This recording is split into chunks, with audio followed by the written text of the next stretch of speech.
It's crazy to think that the biggest controversy that Nicki dealt with her entire career was completely because of who her husband is. Let's get it out the way. Nicki Minaj is without a doubt one of the most successful female rappers to ever step into the game and one of the most successful rappers, period. After years of grinding, Nicki got a coveted co-sign and record deal from Lil Wayne and Young Money. All that time honing her craft turned her into a superstar, showing up Kanye on his own and pulling 6 figures for a verse. For the most part though, Nicki steered clear of the street that has jammed up so many rappers of our generation, including her longtime rival Lil Kim.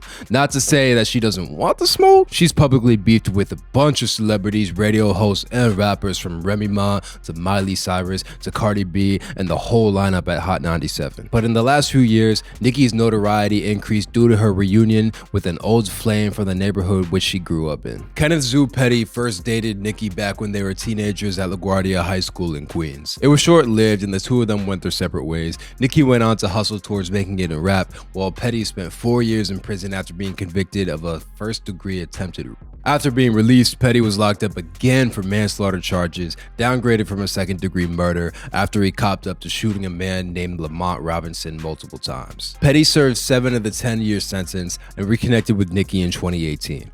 Within a year, they got married and set off a wave of controversy when Petty's past was made public. The internet went crazy when they found out Nicki, one of the most famous people on earth, married a convicted who admitted to a murder. Nicki defended her man, casting doubt on the charges brought against him, but it turns out that Nicki was allegedly waging a major intimidation campaign behind the scenes in an attempt to clear her new husband's name. Petty got arrested again in 2020 for failing to register as offender, which allegedly motivated Nicki to find a way to get to his accuser, a woman named Jennifer Huff, to recant her accusation. Huff claimed that associates of Nicki would approach her and her family with threats and payments. At one point, someone apparently dropped 20 racks cash in her lap trying to get her to recant. Huff kept saying no, but suffered from paranoia because of how much harassment she apparently received from Nicki and Petty. Huff's family allegedly got caught up in the mess, with Nicki's people using every avenue they possibly could find to put pressure on Huff. Huff went public with her accusations about Nicki's intimidation campaign,